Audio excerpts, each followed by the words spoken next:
بسم الله الرحمن الرحيم لقد رضي الله عن المؤمنين إذ يبايعونك تحت الشجرة فعلم ما في قلوبهم فأنزل السكينة عليهم وأثابهم فتحا قريبا صدق الله العلي العظيم. صلوات بيجي محمد.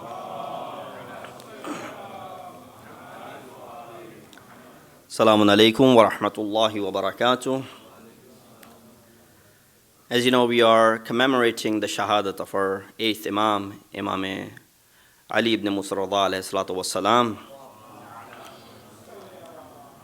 And also at the same time, we're dedicating this majlis and the thawab of this majlis for the martyrs of the recent events that took place in Quetta, Pakistan. That may Allah subhanahu wa ta'ala elevate the status of those people who lost their lives in those circumstances, and the max that we can do as far as our duty is concerned, sitting so far away, is to pray for them and for their families. If anything, to raise voice against the injustice that prevails. But to the extent that we could do from this distance, and even those people who are over there trying their best to do as much as possible, by bringing some sort of justice, by raising their voices to the higher authorities. But it seems as if the same situation which existed in Karbala, or after the events of Karbala, that there was a time when people would easily speak up against person like Yazid, to be able to call him with names, to be able to associate the name of Yazid with enmity and animosity. But in recent past, we've seen that there has been this propaganda where even the name of Yazid has become a holy name, where a shair or a poet would easily go ahead and condemn the acts of Yazid. Today we see, on the contrary, that a lot of people are actually standing up to defend what Yazid had done, and to easily make him to be bari ud-dhimma, that he had nothing to do with the events of Karbala. And to the extent some people went ahead and disassociated him with what had happened in Karbala. And they said, well, you know, he wasn't the one who ordered the killing of Imam Hussein, because he himself said that I only asked for the allegiance. I had nothing to do with the killing. La'anallahu ibn Marjana. Ibn Marjana is the one who went ahead and killed Imam Hussein. And so he also laid the blame on another individual, that I had nothing to do with it. He was the one who went ahead and killed.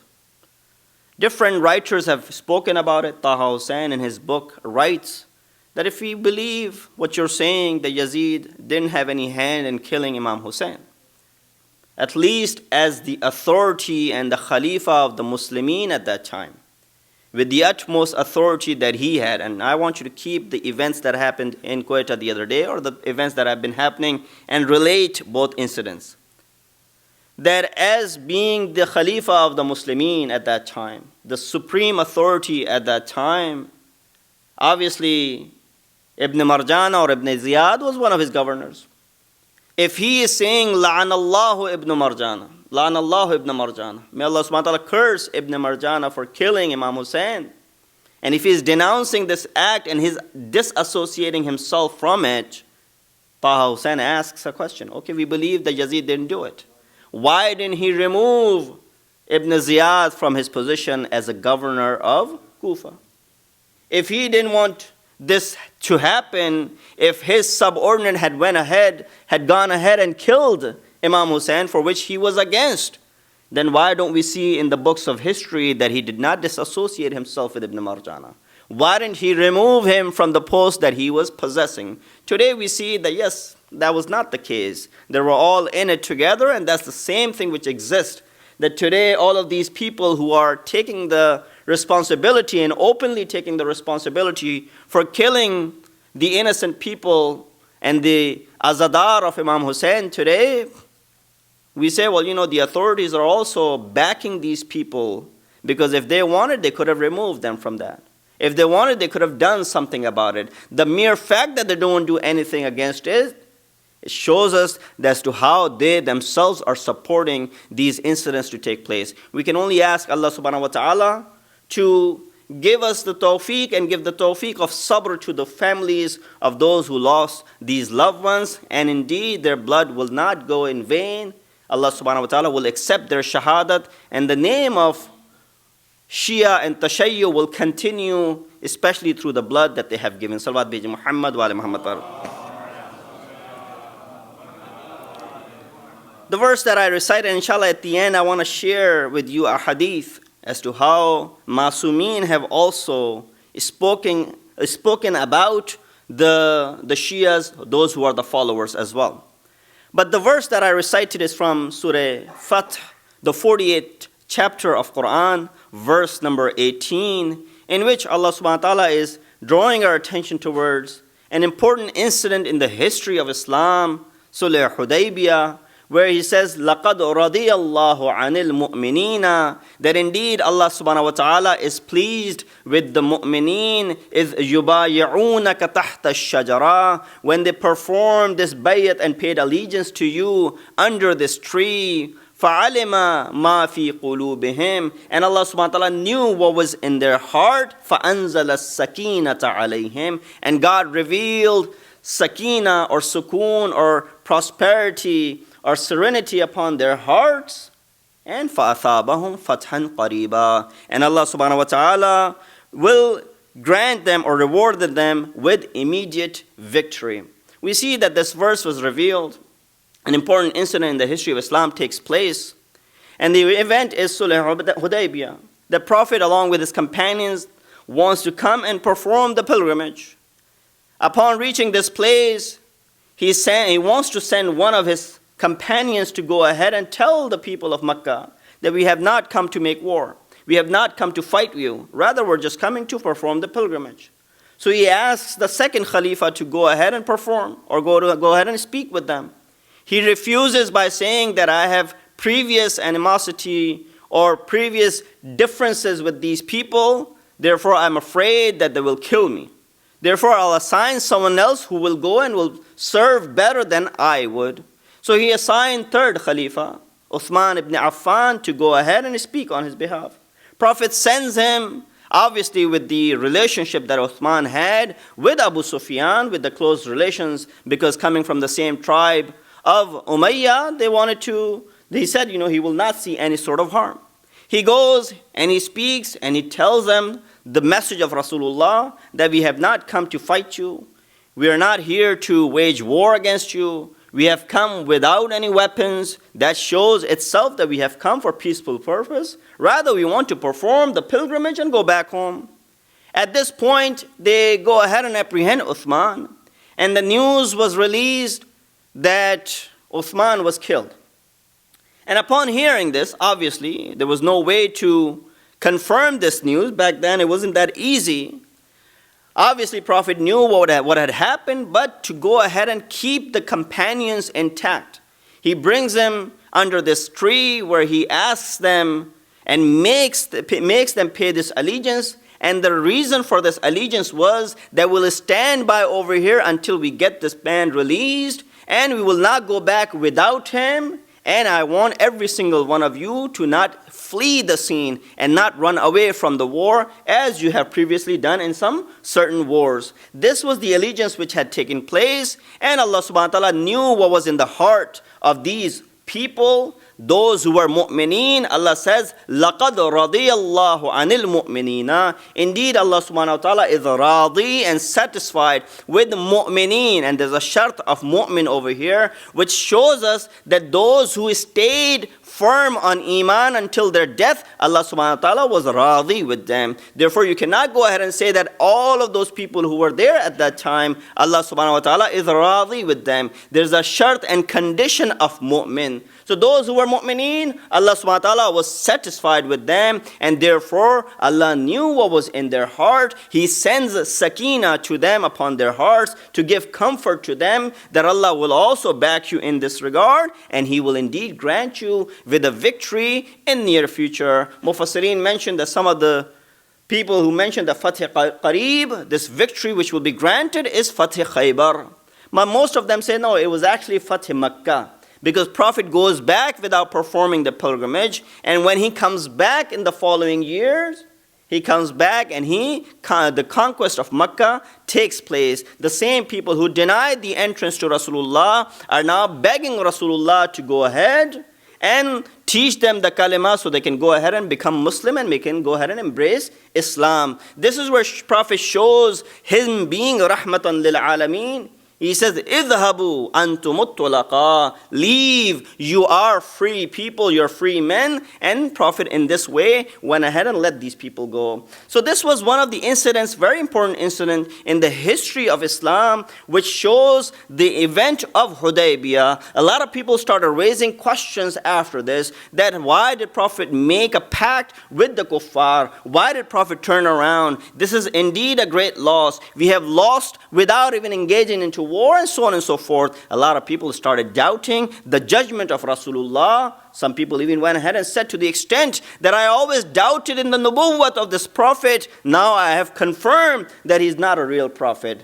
And this is where Allah subhanahu wa ta'ala reveals other ayat in order to tell these people that when you believe, mu'mineen are only those, innamal mu'minuna, mu'mineen are only those people, amanu billahi wa rasulihi, those who believe in Allah and His Prophet, thumma lam yartabu, and then they don't have doubt for even 1 second about the judgment of Allah subhanahu wa ta'ala and the judgment of Rasulullah. If you're doubting over here, that means you are out of the vicinity, out of the realm of being a mu'min. Salawat bhi Muhammad wa ali Muhammad par. Likewise, in history, we see that there was another incident, and there were many other incidents which took place. People raised questions. One of those incidents was when our 8th Imam accepted to be the crown prince of Mamoon al-Rashid. Here we see that this incident, as there have been a lot of other incidents, and I basically just want to talk about this because it is the shahadat of our 8th Imam. Just a background, the historical background as to why Imam went ahead with it. We fail to realize that Imam was only in Khurasan for the last 3 years of his life. He was born in the year 148 after Hijrah. He lived under the imamat of his father, our 7th Imam, until the year 183. After which, the 20 years of Imam's own imamat, he is still in Medina. And after spending 17 years in this town, then Imam is called to go towards Khurasan or Marv, where Imam went.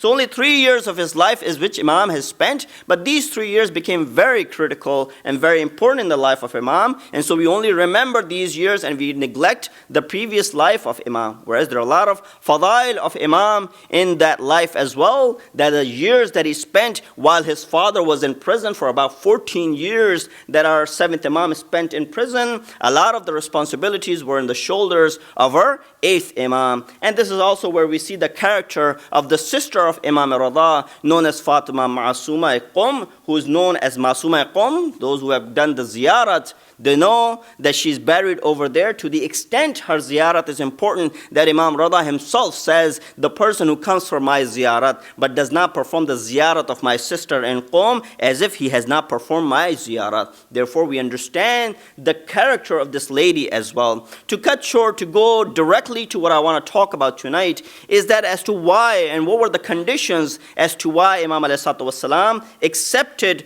to be the crown prince of Mamoon. We see, look in the history, for example, that this person is the son of Harun al-Rashid. He assumes the responsibilities of Khilafat while Harun had split the land in 2 parts. He had given one to Amin, second to Mamoon, the Arab son who was from the Arab woman, from the Arab wife, Amin. He had given the part Baghdad and towards the west to his son Amin, and everything on the east side to his son Mamoon.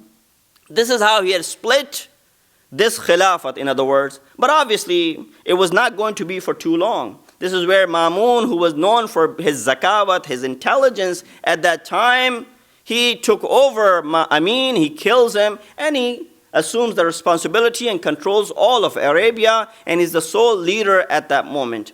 This is where he sees the problem is arising in Medina, where Imam's wujud is there, Imam himself is there. So he wants to remove Imam from that land, bring him close to himself so he can keep an eye on him. Here we see that a lot of people have mentioned different reasons as to why Imam ﷺ went over there.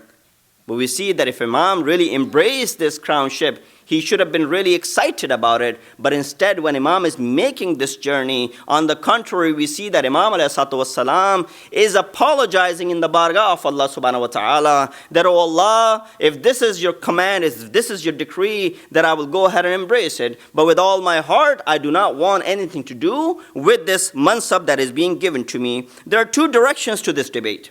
One direction is from the supporters of Mamoon.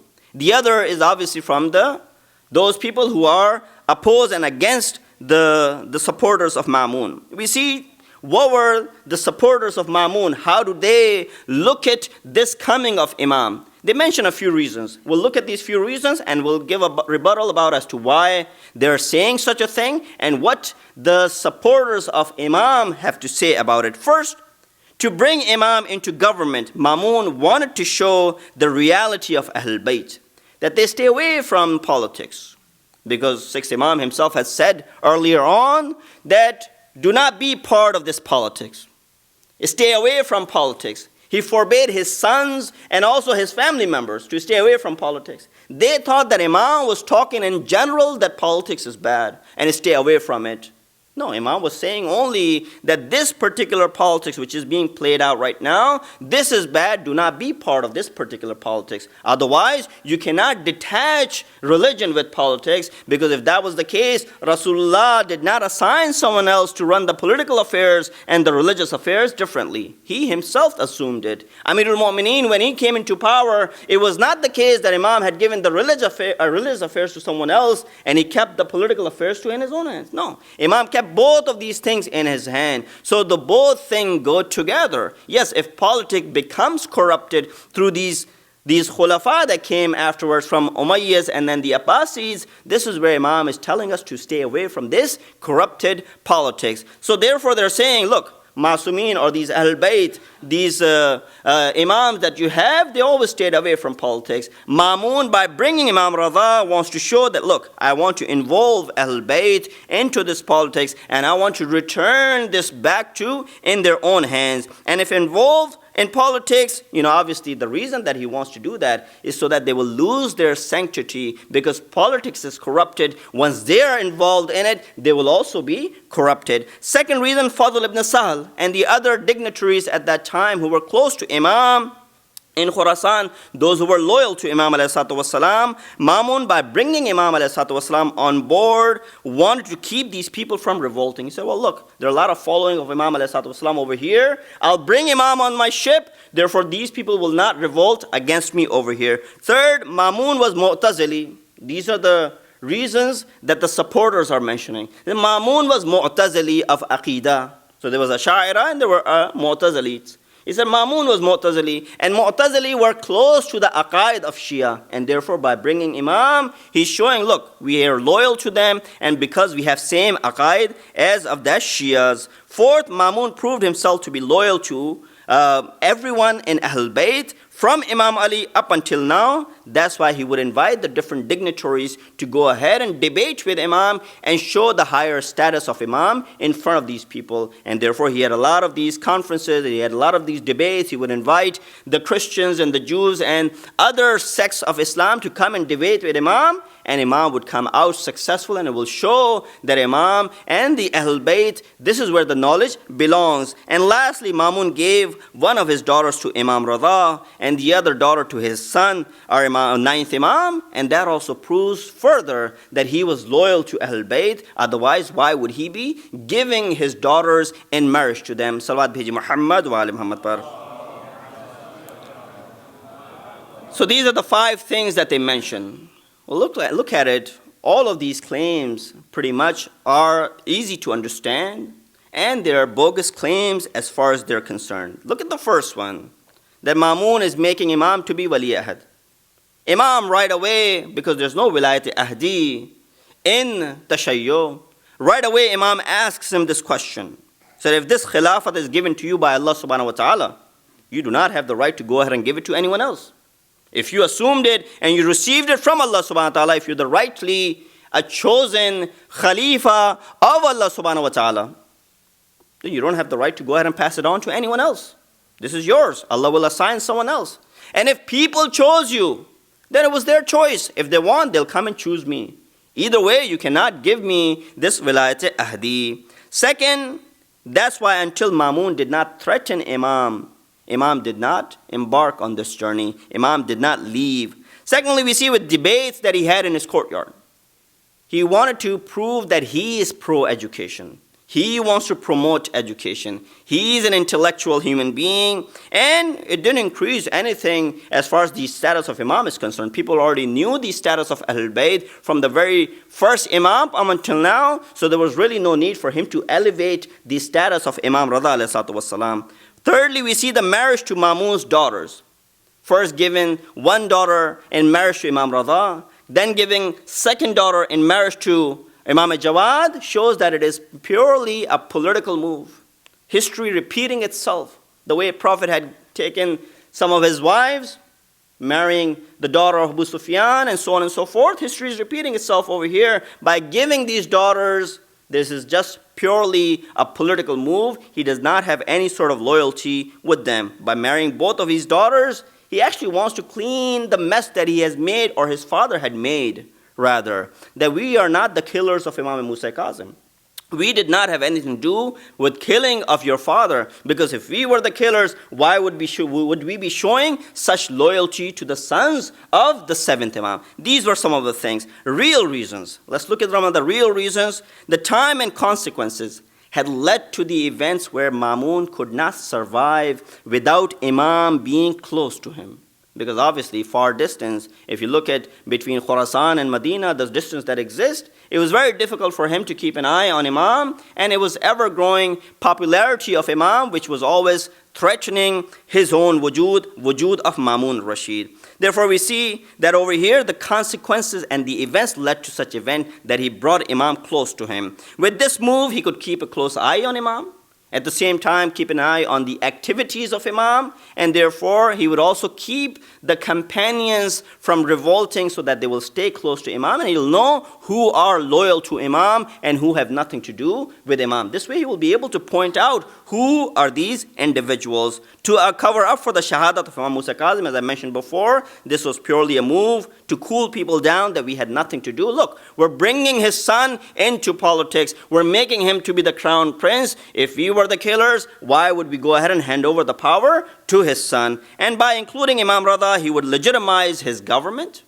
Anyone who had any questions or who would raise any fingers against him, today nobody could. Why? Because Imam Ridha is now with me. If you want to question what I'm doing, you'll have to question Imam Ridha. Look, I have this credible person with me. Now you cannot question as to whatever it is that I'm doing. This is where Imam ﷺ makes certain conditions. He said, now that I'm majboor in going into doing this, I have to go. He says, there are a few things, let's get them straight out first.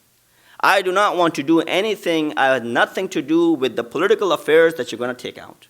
You should not use my name to legitimize any acts that you will be committing in this period. Imam himself disassociates or detaches himself completely from the agenda that Mamoon had. He announced it the very first day. This is what I want. I'm coming, but I'm not going to be taking part in any of your political activities. Keep me away from it. We see that people go ahead and praise Mamoon, that he was a very intelligent man, he was a clever person, and so on and so forth. This is where it shows his vulnerability in this matter, that he failed to understand the imamat. He did not understand who Imam is. What did he want to do? Two things that he wanted to do. He said by bringing Imam, he wanted to lower the status of Imam through the defeats he might have in the sessions with these people that he was inviting for debates. That was the first thing. He was thinking at that point that Imam would see the defeat, because he did not understand the reality of Imam. He'll be another person. He'll sit against these, leaders from the Christian world and the Jewish world and the other religions that existed, and he will eventually see the defeat and I'll be able to lower the status of Imam. Secondly, even if Imam is not defeated, Imam wins all of these debates, what I'll do, people will only see Imam ﷺ to be a personality only geared for educational gatherings and nothing else. Imam is only geared for educational gatherings, and he has nothing to do with it. So for example, if Imam didn't succeed in the debates, Mamoon would achieve his first motive. And Imam, even if Imam was successful, Mamoon would achieve his second motive. By not winning, he would achieve his first motive, that Imam lost. By winning, he would keep Imam busy over there. So he achieves his motive nonetheless. Both ways, he was looking to be a win-win situation, and that's why he brings Imam, to keep people busy with Imam in these sessions, so Imam would not have anything to do outside of what he's doing. Fourth, the most important aim, to present his own false intellectual image to the people that he's a big promoter of knowledge. Salawat bheji Muhammad wa ali Muhammad par. Here we see that Imam ﷺ proved him to be wrong in all directions. He said no. By this gathering that gathered around Imam, by taking part in these debates, by having these sessions with even the people of the town at that time, Imam ﷺ was able to gather a big jama'at with him who were willing to go alongside with Imam. And this is where he realizes that I have nothing left to but get rid of Imam. But before I get to the Shahadat of Imam, I wanted to share, as we come to these majalis, obviously the Ayyam-e-Azha are coming to the end. Tonight we are commemorating the Shahadat of this 8th Imam, whose Shahadat is also 17th of this month, and some say the last days of the Safar. And so the last days and the nights of the month of Safar are passing. Only a few more days left until the Azha ends, although this Azha continues throughout the year. But officially, the way we commemorate for 2.5 months, it comes to an end. But when we come to these gatherings, this is where the question is. Every year Muharram comes, every year Muharram leaves. What is it that we achieve every time we come and sit on this Farsh Azha? Yes, we show emotions, we weep, we cry, and so on and so forth. We look at the calamities and the musibah that fell upon Ahl Bayt, yes. But is it something that we're attaining from by attending these majalis? When we come to majalis, do we leave with something? Do we attain something? Or is it something we came empty-handed and we left empty-handed? Or it is just to fulfill the formality that no, my forefathers and our grandfathers and our mothers and our grandmothers, they used to take us to majalis and Farsh Azha, we used to sit next to them, and this is a custom, and we're going to continue this custom. When we grow up, we'll take our kids to the majalis. When they'll grow up, they'll take their kids to the majalis, and this is just primarily a custom that we have to fulfill. So every time when we come, we make sure that we take something, and so it becomes indeed a duty of the person who's sitting on this minbar to deliver something, so at least every single person who has attended this majlis goes home with something new that they did not know before. And this is where it is very necessary, it is important and incumbent that we look at the teachings of Ahlul Bayt. And the best thing is to look at the pearls of wisdom that we have attained from the ahadith of Masumeen ﷺ. Today, after this historical background, just want to mention one hadith from our 8th Imam.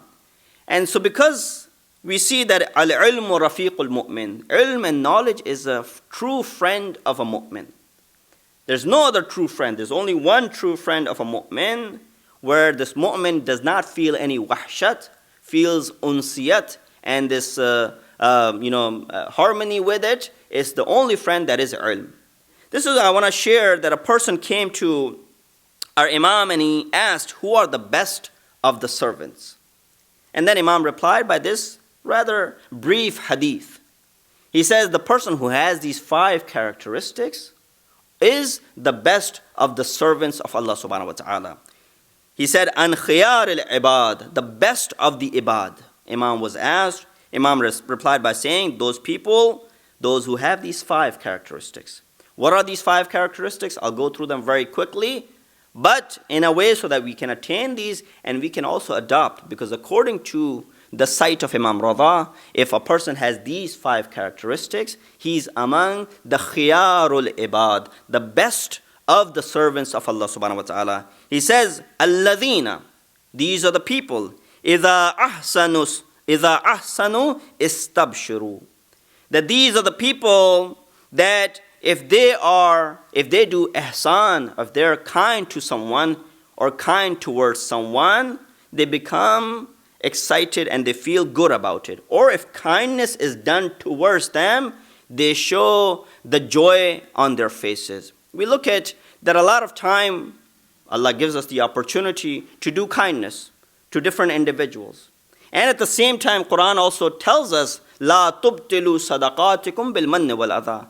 Do not cancel out your sadaqat and your good deeds, your ihsan and your kindness by mentioning it and bragging and boasting about it. So if you do good to someone, put it in the vault and forget about it. Don't mention it again, because when you mention it, you have made your sadaqat to be batil. A person came to our 8th Imam. He was in debt of 28 dinar or dirham, whatever the currency was at that time. He comes with this intention to ask Imam to pay off his debt. It was time for namaz. Imam said, let's go ahead and pray first. He stands with Imam. They perform the prayers. After Imam finished the prayer, he wanted to ask. Imam said, let's go break our fast, because it was the month of Ramadan. Let's together sit down and break our fast, and then you can go ahead and ask what you want to ask. Imam brings him home. They break the fast. After having eaten, this person said, no, I didn't want to ask Imam for what I had come for. He was leaving as it is. Imam said, this is the bag for you. Make sure you take it on your way back. He picks up the bag. He steps out the door. And he's thinking that Imam, gave him something. He opens the bag. He sees there's money in it. He understands that Imam knew what he had come for. And Imam did not want to say it on his face because it was a mu'min. Imam did not want to embarrass him by having given to him right away in his hand, by looking into the eyes of this individual. And now he's thinking, I hope Imam knew how much I needed, because I needed 28 dirham, and if it is less than 28, then where am I going to go? So he started counting 1, 2, 3, until he reached the 28th one. And there was a note after the 28th one that these are for your debt, and there are 20 extra for you to run your life after this. Salawat bheji Muhammad wa ali Muhammad. Second thing that Imam says is, asa'u istaghfiru. When commits a sin, mu'min is a person, when he commits a sin, he should not commit a sin, but whenever he commits a sin, he repents right away. That is why among the wajibat, there are different types of wajibat. One is wajib-e-kifai, one is wajib-e-aini, one is wajib-e-ikhtiyari, one is wajib-e-fawri. The wajib-e-fawri is the one that you have to do right away. The wajib-e-fawri over here is this tawbah. Tawbah is wajib-e-fawri. God forbid if you do something, it is incumbent that you go ahead and perform this tawbah right away without any delay. So Imam says one of the things in regards to a mu'min and the attributes of a mu'min, khiyarul ibad, is that he repents right away after having committed the sin. We see that even the sons of Hazrat Yaqub, they had said to their father, Ya abana astaghfir lana dhunubana. O our father, ask for the forgiveness of our sins. And he says, Sawfa astaghfir lakum, that indeed I will go ahead and ask for the forgiveness of your sins. We see over here that why is it that the society goes ahead and performs these sins? Because they don't understand the reality behind the sins. Yesterday I had recited a hadith where our second Imam has said that I'm surprised to the individual who takes care of his stomach. Ma'kulihi laysa yatafakkaru fi ma'kulihi. He said he's worried about what he puts in his belly, in his stomach, but he's not worried about what he puts in his chest or in his intellect. Therefore, we see that a person is very careful. If you were to bring the best of the foods in front of me. So, for example, if you knew that I'm crazy about biryani, you'll bring the best biryani from the best store that I know, that I always eat from, and say, oh, here's a biryani for you, Moulana. And as soon as I start eating it, you tell me there's poison in it. Someone, it was sitting over here, I think someone poured some poison in it. Right away, I'll stay away from it. because I know it has something which will go ahead and affect me, which will go ahead and harm me. So if I find out there's something in it which will harm me, I'll stay away from it. Even if you didn't tell me there was poison, you said, no, I'm worried about this. Might not be, the meat in it might not be halal. It might be haram. The source might be haram. Right away, because I do not want to put anything haram into my body, I'll stay away from this best ghaza or best food that I love. Right away, because I know it has harm for me. Sins, Imam says, the same way has harm for your souls. You do not think about, you think about your belly, but you do not think about your aql and your sadr and your chest. Whatever it is comes towards you, you go ahead and you pour into it. This is the second thing which Imam mentions. The third thing that Imam mentions over here is that وَإِذَا أُعْتُوا شَكَرُوا. But before I get to وَإِذَا أُعْتُوا شَكَرُوا, that when he is given by Allah subhanahu wa ta'ala, he is grateful. And alhamdulillah, we're always grateful whenever Allah subhanahu wa ta'ala bestows something upon us. But go back to the last one, as to why is it that there are so many sins that exist, and why is it difficult for us to tackle with that? Again, when you refer to ma'asumeen, it says, as-sidadu daf'ul munkar bil ma'ruf. Imam was asked, how do we get rid of the evil from the society? So in a shorter run, how do we get rid of the evil from our community, for example? We're living in this society, how do we get rid of it? Imam said, as-sidadu daf'ul munkar bil ma'ruf. How do you do it? It's to increase the goods in the society and evil itself will dissipate. As soon as you start increasing the goods in the society, now you have this masjid, mashallah, go ahead and increase the goods in it. Have programs in it, as many, so that people will get involved in these programs more often and they'll stay away from the evil that exists in the society. And one of the reasons for bringing children to Farsh Aza is also that at least if a child does not understand, if there's a language barrier that the child might not understand the language of the speaker, at least by bringing them and keeping them over here for a couple of hours, and usually our programs are not less than a couple of hours, that you keep him here for a couple of hours, at least you have kept him away from the evil that exists inside the houses sometime, and as far as the other world, the outside world that exists. Salawat Bheji Muhammad wa ali Muhammad par. Imam said, when mu'min is a person, khairul ibad is the person that when Allah provides, he is grateful. I don't have much time, I'll go through these things quickly.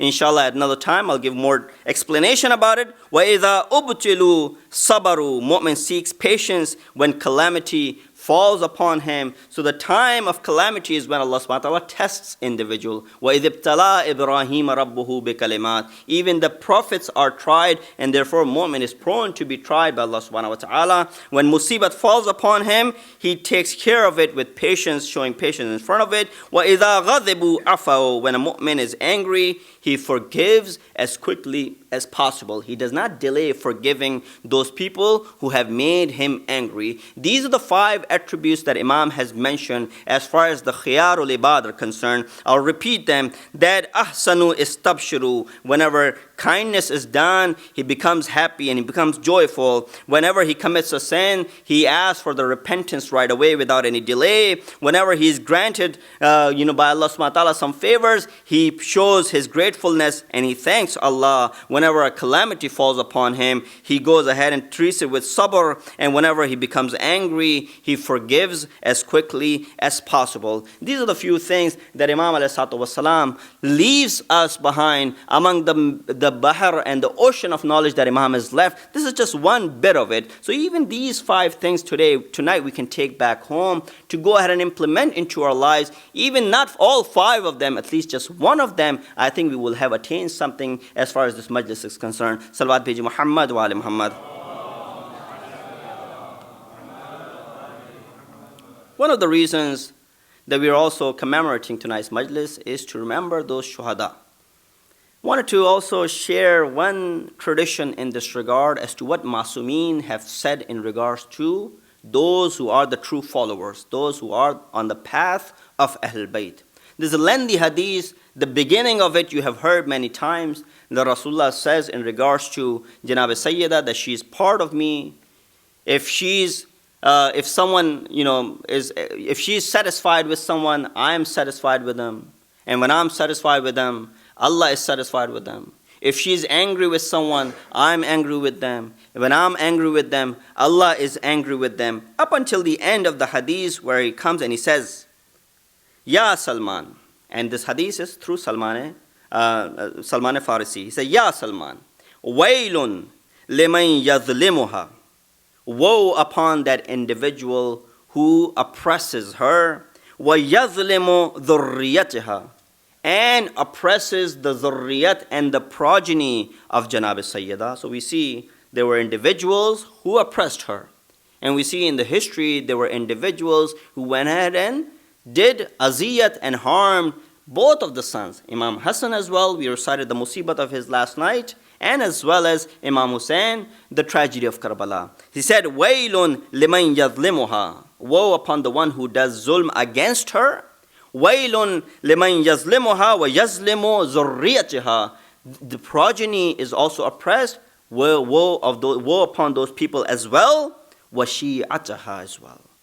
Hadith concludes by saying, Waylun liman yazlamaha, Waylun liman yazlama zurriyataha, Waylun liman yazlama shi'ataha. That whoever does zulm against her, whoever does zulm against the zurriyat, and also against those who are the Shia of Janab Sayyida. And therefore we see that we do not need to condemn these people any further. Prophet himself have condemned these individuals from the very beginning, from this hadith, that whoever goes against and does zulm to these people. One of the reasons when they say, well, we don't consider you to be even on the path of Islam. This is something which has newly emerged as far as the concept and the beliefs of Shias are concerned. That we don't even consider you to be Muslims, for example. And as far as this Azadari is concerned, the beliefs that you have changed, the matam that you do, the weeping that you do, all of these things are bid'at. I don't know if I talked about it over here or not, but inshallah at one day we'll talk about what is bid'at that they're discussing over here. And inshallah through the proofs we will prove as well as to who was the first individual who wept for Imam Hussein. It was none other than the Rasulullah himself. 50 years prior to the Shahadat of Imam Hussein, Rasulullah is the first one who's weeping for Imam Hussein, holding on to Imam Hussein in his hands, while the Azwaj are over there. When he tells them, they also weep. Ashab are over there. When he tells them, they also weep. Who quotes this hadith? Hakim Naishapuri in his book, Mustadrak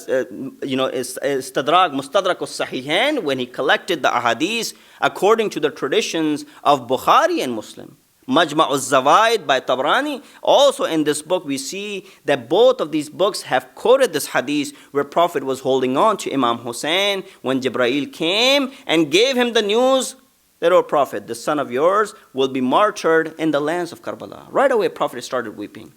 Subhanallah. Allah subhanahu wa ta'ala wants to prepare the ground that there will be people weeping for Imam Hussein, but the first person who wept is in the form of the Rasul of this ummah, even prior to the Shahadat of Imam Hussein. So if anyone is doing bid'at, is Rasulullah who's doing the bid'at, because he's weeping before the Shahadat, not us who are weeping after the Shahadat of Imam Hussein.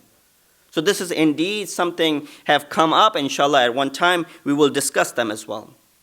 Imam ﷺ lived a long life, and towards the end of the life, this is where Mamoon sees that he cannot survive with the wujud of Imam. And therefore right away, he goes towards removing Imam from his obviously governance, and to remove and get rid of Imam completely. And this is where he invites Imam to come to his house. We hear that when Imam was leaving, he told Aba Salt that, oh Aba Salt, I'm going towards the house of Mamoon. If you see me coming back with cover on my head, a veil on my head, do not speak to me. Let it be known this is my last visit to him, and I will no longer be alive afterwards. Imam goes. You all know the history as to what takes place. Imam goes, sits with him. He offers the grapes to Imam. Imam says, I don't want to eat. He offers him a few times, and then he says to the extent that if you don't take, in other words, you are saying that, we are going to kill you, or, there's something wrong with it, and you're blaming, and this is a slander, and so on and so forth. Imam at this point picks up a few grapes and he eats them. After he ate a few, Imam got up. As soon as Imam got up, right away, Mamoon said, "Where are you going?" Imam said, "The place that you wanted to send me." Usi jagah jahan tum mujhe bhejna chahte the. The place that you wanted to send me. Imam gets up. His condition is frailing. He's walking back to his house. Abu Asad sees that Imam's head is covered. He does not speak to Imam. Imam goes inside his room, closes the door. Abu Asad sits outside. Imam said, "As soon as you stop hearing my voice, come inside." He waits outside until he could hear the voice of Imam, but then there comes a time that he could not hear Imam alayhi salatu wasalam. Right away, he enters into the room of Imam to see that there's a 8 or 9-year-old child sitting next to Imam and weeping and crying. He said, "Oh son, how were you able to get into this room?" "Well, I did not see anyone walk in through the door." This is where Imam Muhammad Taqi al-Jawad replies by saying, "I am the one for whom he had given you the news that I will be your Imam after him. We do not require any physical means to travel. I'm coming from Medina to perform the last rites for my father. Among those rites, Imam takes care of his kafan, and Imam takes care of his tajheez. Imam takes care of reciting janazah, and then Imam tells him, take the body of my father and tell everyone that he has passed away, and so go ahead and bury him." They go ahead and announce, because Mamoon's situation, that Imam was Wali Ahad, they announced that, we will be commemorating, the killing of Imam, and we will have one day as far as the mourning day is concerned. We will mark it to be the mourning, and, hundreds and thousands of people gather to go ahead and bury Imam. This is where we see that Imam alayhi salatu wasalam, although he has left, but still so many people were able to come close and pay this tribute to Imam. We see that his son was able to come and make this journey. But Imam himself, our 8th Imam, this is where I wanted to talk about the Masaib, the way Imam himself commemorated the Masaib. Imam himself, before he was in Medina, whenever the Ayyam of Muharram would come, this is how Imam alayhi salatu wasalam commemorated the Shahadat of Imam Hussein. He would ask the poet to come. Among the poets is Di'bal ibn Ali al-Khuza'i. He's a very famous poet. Imam asks him to come and recite the musibat of his grandfather Abu Abdullah. Di'bal comes, Imam says, "Marhaba bina, marhaba bina sirana biyadihi wa lisaneh." Welcome the one who is our Nasir, who is our helper, through his hands and through his tongue. Imam said, "Qala li ya Di'bal, ahabbu an tanshudani shi'ran." I want you to recite a few ash'ar commemorating the shahadat of my grandfather. And this is where Di'bal starts reciting. Di'bal starts reciting by saying, "Afatimu law khiltil Husayn mujaddilan wa qad ma'ata atshanan furatin ama afatimu qumi yabnatal khayr wanjubi najum samawatin bi ardin fulatin." He starts reciting these shair, which is bringing grief to Imam. He's saying that, "Oh Fatima, you left your son and he was killed in the state that he was thirsty in the land of Karbala. Oh Fatima, stand up. Oh Fatima, get up and come and see the situation of your son, how he's struggling in the land of Karbala. Oh Fatima, come and see how the ladies from this household are being paraded around. Oh Fatima, come and see how the sons of Hussein are being martyred. Oh Fatima, come and see how Abbas is being martyred, where he has lost both of his hands." When he was finished reciting this ash'ar, Imam alayhi salatu wassalam said to Di'bal, "Oh Di'bal, add a few more couplets to your ash'ar." He said, "What, Imam?" He said, "Add add one more thing to your share. Say in it that, oh Fatima, come to the land of Tuz. There's a son of yours also over there, the one who's Ghareebul Ghuraba. He says, Di'bal, oh Imam, I do not recognize any of the sons of Janab Fatima to be in the land of Tuz. This is where Imam says to Di'bal, oh Di'bal, don't worry, I will be the one who will be buried in Tuz. I will be the one who will be Ghareebul Ghuraba. This is where Imam says, وَقَبْرٌ بِطُوسٍ يَا لَهَا مِن مُصِيبَةٍ, the grave in Tuz, oh the musibat which fell upon him. This is where Imam alayhi salatu wassalam weeps for Hussein.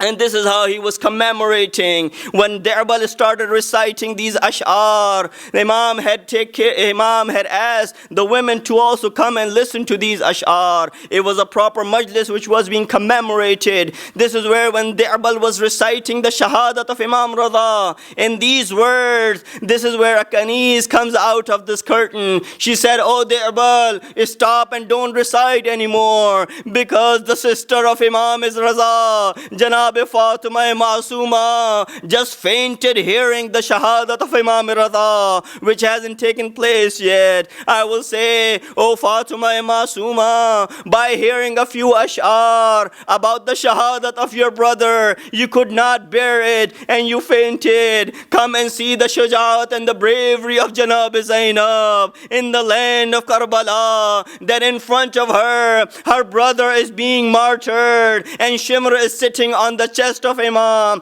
trying to remove or detach the head of Imam with the body. This is where Zainab calls out upon Shimr saying, oh Shimr, go easy on my brother. He's been thirsty for 3 nights. He's been hungry for 3 days.